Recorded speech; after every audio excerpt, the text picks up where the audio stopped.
দেরি হয়ে যাচ্ছিল এবং টম এখনও বাড়িতে পৌঁছায়নি। তার স্ত্রী চিন্তিত হয়ে তাকে তার অবস্থান সম্পর্কে জিজ্ঞাসা করছিলেন। টম বলেছিল যে তিনি এখনও অফিসে আছেন, কিন্তু তার স্ত্রী তাকে মিথ্যা বলে অভিযোগ করেছিলেন এবং তাকে সেলফি পাঠাতে বলেছিলেন। টম তার স্ত্রীর কাছে একটি ছবি পাঠিয়েছে। আপনি কি এই ছবিটি দেখে বলতে পারেন যে টম মিথ্যে বলছে বা সত্য বলছে?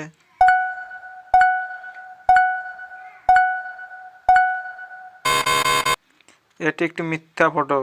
আপনি যদি ছবির উইন্ডোটি দেখেন তবে দিনের বেলা একটি ক্লিক করা হয়েছিল, তবে এখন সন্ধ্যা শেষ হয়ে গেছে। একটি পুরনো ছবি, তাই টম মিথ্যে বলছে। জেনিস কেবল অস্ট্রেলিয়ানই শীর্ষ মডেলেই ছিলেন না, তবে খুব বুদ্ধিমানও ছিলেন। একদিন একজন লোক তাকে প্রস্তাব দেওয়ার চেষ্টা করছিল।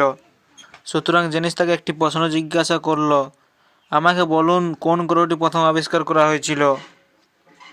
লোকটি বিভ্রান্ত হয়ে পড়েছে এবং উত্তর দিতে পারে না। আপনি জেনিসের প্রশ্নের উত্তর দিতে পারেন? বলুন তো কী হবে উত্তর?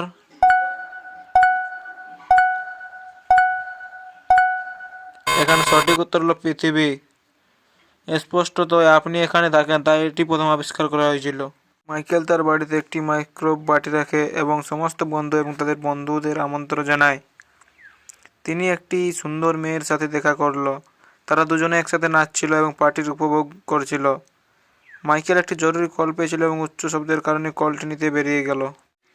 যখন তিনি ফিরে এসেছিলেন তখন তিনি মেয়েটি খুঁজে পেলেন না। তিনি খুব দুঃখিত হয়ে গেলেন। তিনি সেই মেয়েটিকে ভুলতে সক্ষম হননি এবং ফেসবুকে তার সমস্ত বন্ধু বান্ধব দিকে তাকাতে শুরু করেছিলেন। তিনি 3টি অনুরূপ মেয়ে খুঁজে পেয়েছিলেন।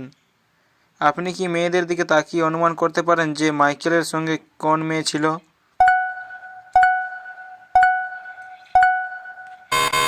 এখানে সঠিক উত্তর হলো এপ্রিল। মেয়েটির মুখে কোনো ফ্রিকলস বা জন্মের চিহ্ন নেই, তাই সেই মেয়েটি।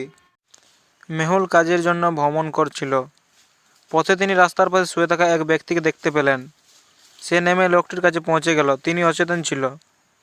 মেহুল তাকে কিছু জল দিয়ে এবং তাকে তুলে দিল। তিনি মেহুলকে বলেছিল যে তিনি তার বন্ধুর সাথে ভ্রমণ করছেন। আমার বন্ধু গাড়ি চালানোর সময় বিয়ার পান করছিল, তাই আমি তাকে থামাতে বলছিলাম। পরিবর্তে তিনি আমাকে গাড়ি থেকে ধাক্কা দিয়ে ঘূর্ণায়মান অবস্থায় আমি এখানে পড়ে যাই। লোকটি মিথ্যা বলছিল নাকি সত্য বলছিল বলুন তো?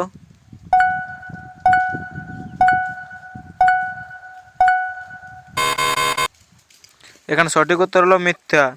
যদি তার বন্ধু তাকে গাড়ি থেকে দূরে সরিয়ে দেয় তবে তার উচিত ছিল রাস্তার বাম দিকে নেমে যাওয়া, তবে লোকটি অন্যদিকে ছিল, সে মিথ্যা বলছে।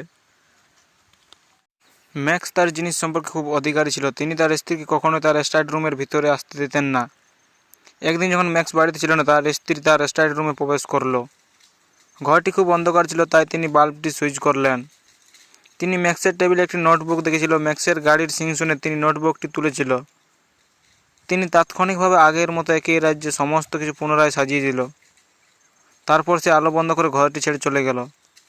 ম্যাক্স সরাসরি তার স্টাডি রুমে গিয়েছিল এবং তিনি তৎক্ষণাৎ বুঝতে পেরেছিল যে আনা তার গবেষণায় এসেছেন।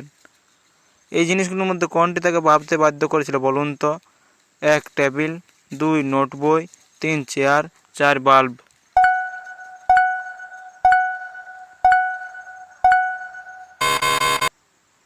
এখানে সঠিক উত্তর হলো বাল্ব।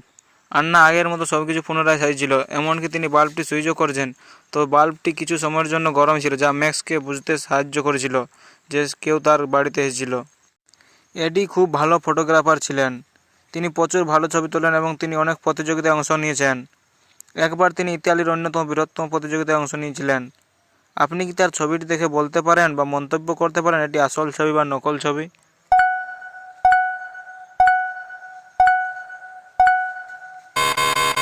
এখানে সঠিক উত্তর হলো নকল। এটি একটি জাল ফটো। তার কারণ কখনোই চাঁদের সামনে আসতে পারে না তারা। ছবিটি সম্পাদনা করেছে এবং এটি প্রতিযোগিতায় প্রেরণ করেছেন।